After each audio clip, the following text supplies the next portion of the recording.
बेटा, अगर आपके पास 10 रुपए हों तो मुझे भिक्षा दे दीजिए। मैं सुबह से कुछ भी नहीं खाया हूं। आप पैसे दे देंगे तो मैं कुछ खरीद कर खा लूंगा। मैंने इतने लोगों से पैसे मांगे लेकिन किसी ने मुझे 1 रुपया भी नहीं दिया। अगर 10 रुपए हों तो दे दीजिए बेटा, भगवान आपका भला करेगा।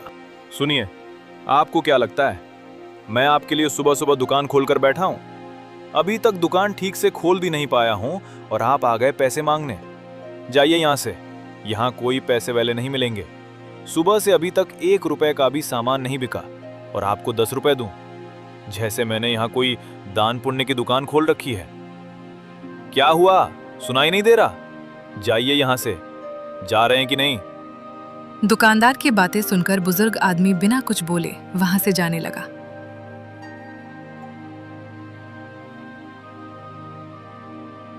कुछ दूर जाने के बाद एक लड़की ने उसे आवाज दी। दादाजी, ओ दादाजी, जरा रुकिए ना, मेरी बात सुन लीजिए। बेटी, क्या तुम मुझे बुला रही हो? हाँ दादाजी, मैं आपको ही बुला रही हूँ। मैं दूर से देख रही थी कि वो दुकानदार अंकल आपके साथ कितना बुरा व्यवहार कर रहे थे, आपको कितनी उल्टी सीधी बातें सुना रहे थे। मैंने सुना आप कह रहे थे कि आपने पूरे दिन कुछ नहीं खाया। दादाजी, आप मेरे साथ हमारे घर चलिए, मैं आपको खाना दूंगी। लेकिन बेटी, अगर तुम मुझे अपने घर ले जाओगी तो तुम्हारी माँ नाराज नहीं होंगी? तुम्हें डांटेंगी तो नहीं? दादाजी, मेरे पापा को गुजरे हुए बहुत साल हो गए और मेरी माँ बहुत अच्छी हैं। आपको देखकर वो मुझे बिल्कुल नहीं डांटेंगी, बल्कि खुश होंगी।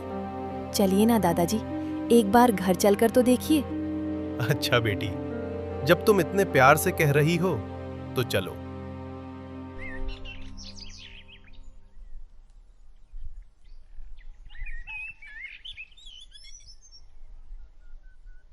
माँ, ओ माँ, जरा बाहर आओ ना।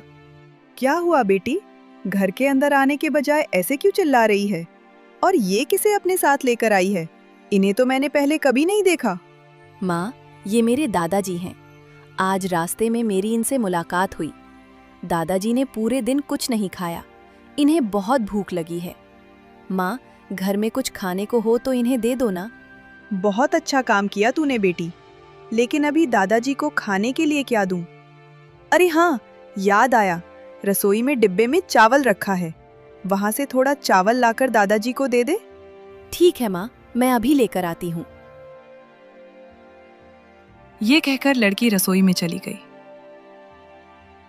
तब बुजुर्ग आदमी लड़की की माँ से बोला, सच में बहू, आपकी बेटी बहुत अच्छे दिल की है। मुझे एक बार देखकर ही अपना मान लिया। आप बिल्कुल सही कह रहे हैं बाबा, मेरी बेटी बहुत अच्छी है। शायद इसलिए उसकी किस्मत में इतने दुख हैं। उसने बहुत छोटी उम्र में अपने पिता को खो दिया। तब से मैं उसकी कोई इच्छा पूरी नहीं कर पाई। इच्छाओं की बात तो छोड़िए, मैं उसे 2 वक्त का खाना भी ठीक से नहीं दे पाती। उदास मत हो बहू, भगवान एक दिन सब ठीक कर देंगे। मैं भगवान से प्रार्थना करता हूँ कि आपकी बेटी की शादी बहुत अच्छे घर में हो और उसका आने वाला जीवन सुख से भरा हो। दादाजी, मैं आपके लिए चावल ले आई हूँ, लीजिए, इसे अपने थैले में रख लीजिए।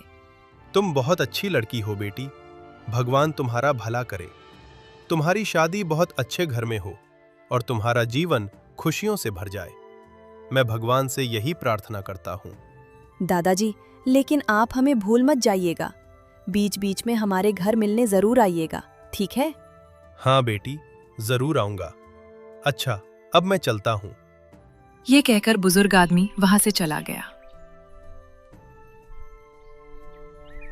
जानती है बेटी, तू बिल्कुल अपने पापा जैसी है। तेरे पापा भी किसी का दुख दर्द बिल्कुल सहन नहीं कर पाते थे। उन्होंने न जाने कितने लोगों की पैसों से मदद की थी। तेरे चाचा को भी उन्होंने व्यापार के लिए बहुत पैसे दिए थे। लेकिन देख, तेरे पापा के गुजर जाने के बाद वही भाई एक बार भी हमसे मिलने नहीं आया। कभी ये तक नहीं पूछा कि हम कैसे हैं, क्या खाकर जी रहे हैं। कभी कभी तेरे पापा पर बहुत गुस्सा आता है। अगर उन्होंने दूसरों के बारे में कम और हमारे बारे में ज्यादा सोचा होता, कुछ पैसे बचा कर रखे होते, तो शायद आज हमें इतनी तकलीफ नहीं उठानी पड़ती। ऐसा मत कहो माँ, मुझे अपने पापा पर बहुत गर्व है। माँ, अगर हम सब सिर्फ अपने बारे में ही सोचेंगे तो गरीब लोगों के बारे में कौन सोचेगा? मेरे पापा बहुत अच्छे इंसान थे। ठीक है माँ, वो सब बातें अभी रहने दो। अच्छा माँ, जब मैं दादाजी को चावल दे रही थी तब मैंने देखा कि डिब्बे में बहुत थोड़ा चावल बचा था। मैं तो सारा चावल दादाजी को दे आई। अब तुम क्या पकाओगी माँ? यही तो सोच रही हूँ बेटी। घर में जितना थोड़ा बहुत चावल था, सोचा था आलू उबालकर भात बना दूंगी, लेकिन सारा चावल तो तेरे दादाजी को दे दिया। अब क्या बनाऊं समझ नहीं आ रहा। चावल खरीदने के लिए तो शाम तक इंतजार करना पड़ेगा। शाम को काम के पैसे मिलेंगे तब जाकर चावल खरीद पाऊंगी। सुनो ना माँ, घर में थोड़ा गुड़ और मुरमुरा रखा है ना, अभी के लिए तुम वही मुझे खिला देना। शाम को चावल खरीद कर फिर भात बना लेना, ठीक है? ठीक है बेटी, ऐसा ही करते हैं।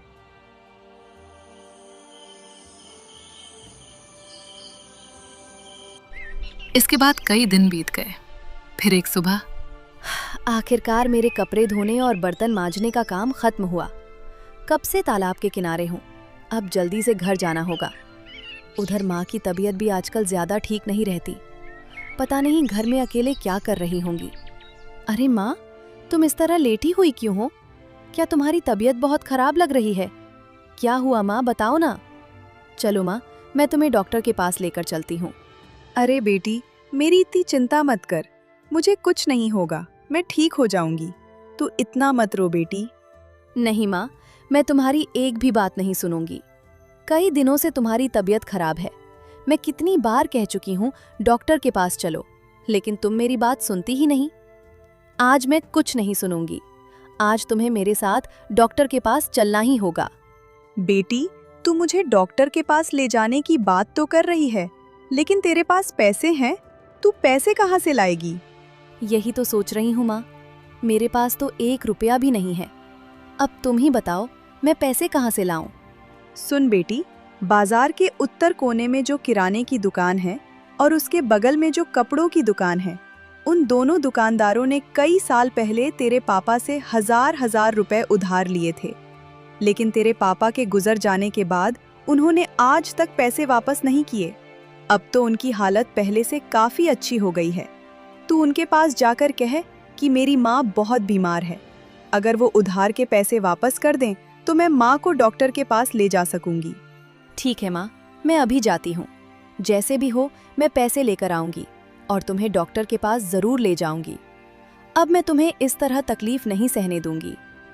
ये कहकर लड़की अपनी माँ की बात मानकर किराने की दुकान पर गई। वहां जाकर दुकानदार से बोली, चाचा, मैं रीना हूँ, कनाई सरकार की बेटी। माँ ने बताया कि आपने कई साल पहले मेरे पापा से 1000 रुपए उधार लिए थे।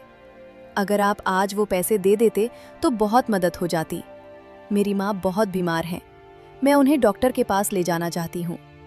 सुनो बेटी, ये बात बिल्कुल सच है कि कनाईदा यानी तुम्हारे पापा बहुत अच्छे और दयालु इंसान थे। और ये भी सच है कि मैंने उनसे 1000 रुपए उधार लिए थे, लेकिन वो पैसे तो मैं बहुत पहले ही ब्याज समेत लौटा चुका हूं। शायद तुम्हारी माँ को पता नहीं है। लेकिन चाचा, माँ तो कह रही थी कि आपने पैसे नहीं लौटाए, इसलिए मैं आपसे लेने आई हूँ। अरे बेटी, मैंने कहा ना कि मैं बहुत पहले ही तुम्हारे पापा को पैसे वापस कर चुका हूं। अब यहां से जाओ और मेरा समय खराब मत करो। इसके बाद रीना वहां से चली गई।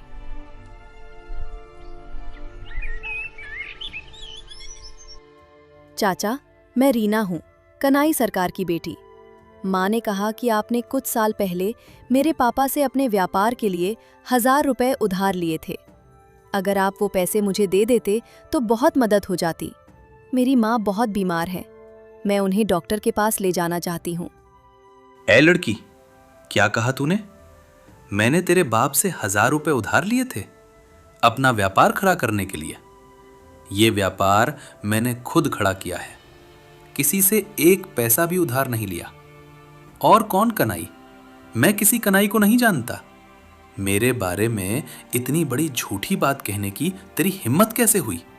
अगर मैंने कुछ गलत कह दिया हो तो मुझे माफ कर दीजिए चाचा। आप तो बहुत बड़े आदमी हैं। कृपया मेरी थोड़ी मदद कर दीजिए। मेरी माँ बहुत बीमार है। ओह, तो अब असली बात समझ में आई। तू भीख मांगने आई है। दुकान में घुसते ही भीख मांग लेती। इतनी झूठी कहानी सुनाने की क्या जरूरत थी? अगर शुरू से ही सीधे सीधे भीख मांगती तो शायद मैं तुझे कुछ पैसे देकर मदद कर देता, लेकिन तूने झूठ बोलकर मेरी इज्जत खराब करने की कोशिश की है। इसलिए मैं तुझे 1 रुपया भी नहीं दूंगा। अभी के अभी मेरी दुकान से निकल जा। इसके बाद रीना दुकान से बाहर निकलकर जाने लगी।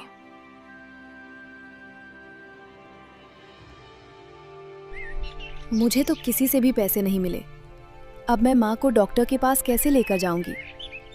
लेकिन मैंने तो माँ से वादा किया है कि जैसे भी हो पैसे का इंतजाम करके उन्हें डॉक्टर के पास ले जाऊंगी। अब मैं क्या करूं? क्या एक बार चाचा के घर जाऊं? हाँ, एक बार चाचा के पास जाती हूँ। जब उन्हें पता चलेगा कि माँ बहुत बीमार है तो वो जरूर मदद करेंगे। इसके बाद रीना अपने चाचा के घर की ओर चल पड़ी।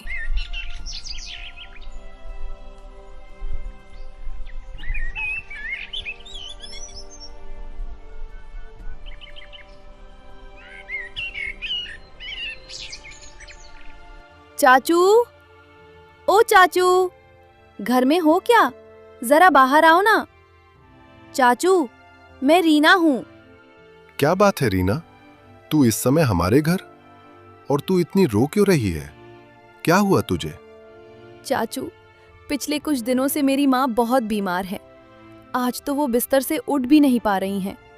उन्हें अच्छे डॉक्टर के पास ले जाना है, लेकिन हमारे पास 1 रुपया भी नहीं है। मैंने बहुत लोगों से मदद मांगी, लेकिन किसी ने 1 पैसा भी नहीं दिया। इसलिए मैं आपके पास आई हूँ चाचू। अगर आप थोड़े पैसे देकर हमारी मदद कर दें तो मैं माँ को डॉक्टर के पास ले जा सकूंगी। तेरी माँ बीमार है तो मैं क्या करूं? क्या मैंने तुम्हारे लिए पैसे का पेड़ लगा रखा है जो तोड़कर तुझे पैसे दे दूं? जब मन करता है पैसे मांगने चली आती है। अरे, इन्हें पैसे मांगने में शर्म भी नहीं आती। हमें अच्छा खाते पीते देखकर इनसे सहा नहीं गया, इसलिए पैसे मांगने आ गई। तेरे बाप ने लोगों को दान देकर तुम्हें भिखारी बनाकर छोड़ा है। अब क्या हम भी तेरे बाप की तरह दान करते करते भिखारी बन जाए? सुनो जी, मैं साफ साफ कह देती हूँ, मैंने जो सोने का हार बनवाने के लिए पैसे दिए हैं वो कल मुझे मिल जाने चाहिए। किसी फालतू इंसान को पैसे देकर वो रकम बर्बाद मत कर देना। तुम्हारा दिमाग खराब हो गया है क्या? तुम्हारे हार के पैसे अलग रखे हुए हैं। मैं किसी को क्यों पैसे दूंगा? क्या मेरे पास बहुत ज्यादा पैसा है? अरे रीना, मैंने जो कहा वो सुनाई नहीं दिया? यहां खड़ी क्या है? कहा ना, हम कोई पैसे नहीं देंगे। अब निकल यहां से। और सुन, जब तब इस तरह पैसे मांगने हमारे घर मत चला आना। ये बातें सुनकर रीना बिना कुछ कहे वहां से चली गई।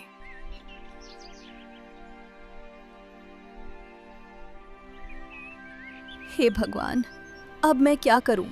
तुम ही बताओ। मैंने माँ से वादा किया है कि जैसे भी हो पैसे लाकर उन्हें डॉक्टर के पास ले जाऊंगी।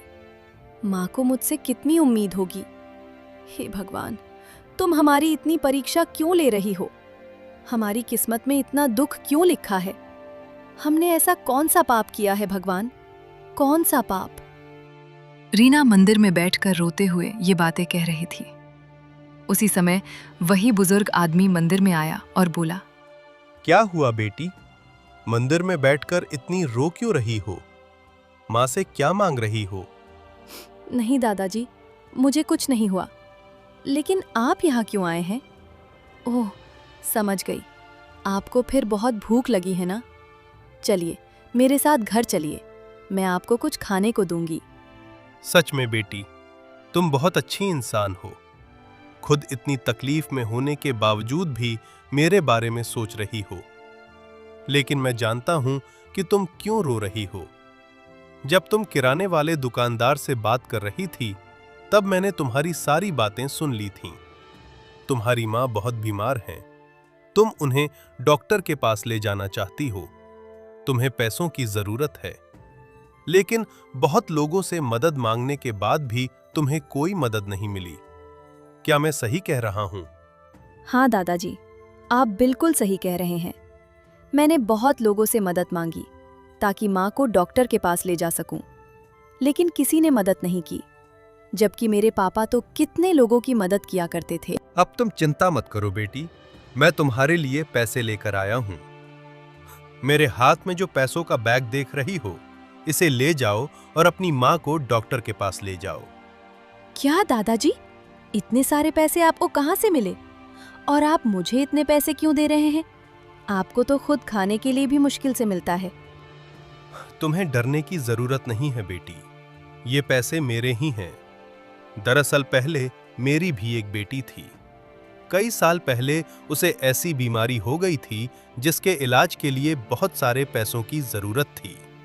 मैंने सोचा था कि अपना आखिरी सहारा यानी घर बेचकर अपनी बेटी का इलाज करवाऊंगा, लेकिन मेरी बेटी किसी भी हालत में घर बेचने के लिए तैयार नहीं थी।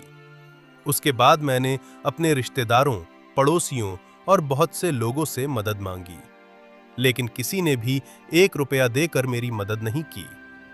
फिर जब मेरी बेटी की तबीयत और ज्यादा खराब हो गई, तब मैंने उसकी एक भी बात नहीं सुनी और अपना आखिरी सहारा यानी घर बेच दिया। लेकिन उस पैसे से इलाज शुरू कर पाता, उससे पहले ही मेरी बेटी मुझे छोड़कर चली गई। उसी दिन मैंने मन ही मन कसम खा ली थी कि मैं इन पैसों को कभी अपने सुख के लिए खर्च नहीं करूंगा। मैं अकेला आदमी हूं, कोई ना कोई काम करके अपना पेट पाल ही लूंगा। लेकिन बाद में मेरी तबीयत इतनी खराब हो गई कि डॉक्टर ने मुझे भारी काम करने से मना कर दिया। तभी से मैं भीख मांगकर अपना गुजारा कर रहा हूं। जानती हो बेटी, जिस दिन मैंने पहली बार तुम्हें देखा था, उसी दिन मुझे अपनी बेटी का चेहरा तुम्हारे अंदर दिखाई दिया। मुझे ऐसा लग रहा था जैसे मेरी अपनी बेटी मेरे सामने खड़ी हो। और आज मेरी बेटी जैसी बच्ची इतनी परेशानी में है, उसकी मां इतनी बीमार है। क्या मैं एक बाप होकर सब कुछ देखते हुए चुप रहूं? लो बेटी, ये पैसे रख लो। जितनी जल्दी हो सके अपनी मां को डॉक्टर के पास ले जाओ। लेकिन दादाजी। नहीं बेटी, इसमें कोई लेकिन नहीं। मैंने लोगों के मुंह से सुना है कि तुम्हारे पापा बहुत गरीब लोगों की मदद किया करते थे, दान किया करते थे। तुम ऐसा समझ लो कि ये उसी अच्छे कर्म का फल है।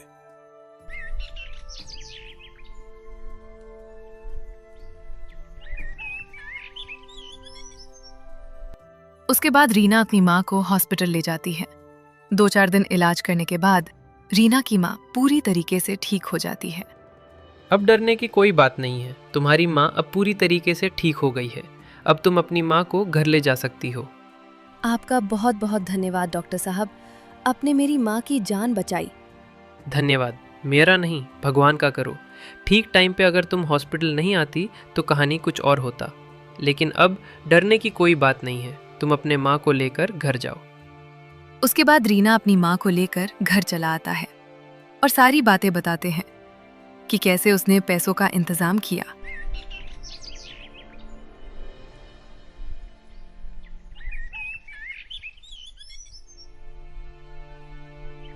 अब तुम कैसे हो बहू? मैंने सुना तुम हॉस्पिटल से आ गए हो, इसलिए तुम्हें देखने आ गया। अब तुम ठीक तो हो ना? कोई परेशानी तो नहीं हो रही? नहीं बाबा, कोई परेशानी नहीं है। अभी पहले से अच्छा महसूस कर रहा हूँ। आपने हम पे इतना बड़ा एहसान किया, इसके लिए बहुत बहुत शुक्रिया। दादाजी, आपका तो कोई नहीं है। आज से आप हमारे साथ रहिए।